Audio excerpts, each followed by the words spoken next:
one of the things that anyone who's an observer of British political history can't escape seeing is the fact that British prime ministers are almost entirely, particularly successful ones, utterly deceptive.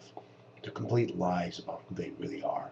Margaret Thatcher came in as this person who said she believed in Hayek, or however you pronounce this nutter's name. She was going to free market. She's going to release the free market, and then she ends up trying to extend the power of the government excessively and being forced out because of a tax on voting, which is pretty disturbing. Even I remember telling some Americans who liked her about the poll tax; they were absolutely shocked.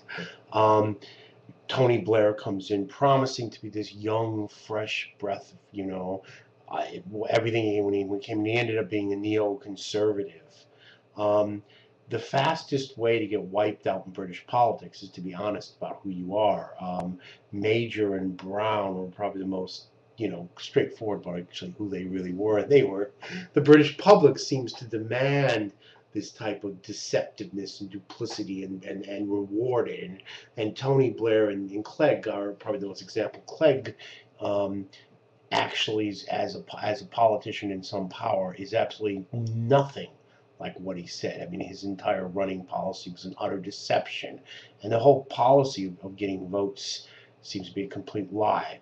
We're seeing, I'm not quite sure, but we're starting to see what this conservative government is. Of course, what Cameron presented himself like when he was running, he kept changing now and then, but the idea that he was a softer, kinder Tory is absolutely absurd. And by the logic of British politics, he should probably be one of the more authoritarian administrations, particularly Ian Duncan Smith at DWP.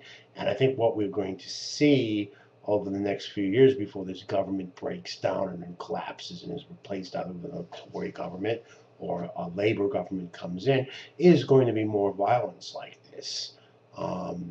It's just in the logic of British politics that because of Cameron's claim that he was going to fix broken Britain, that he was going to fix social order, that just it's logical that the opposite will happen, and it's just the way it works. It's kind of a ridiculous joke, but you look at Blair, who had so much support amongst ethnic minorities in England, and was seen as a ray of hope amongst the new left throughout. That that there could be liberalism in the response of a capitalist system, and he ended up being a neoconservative.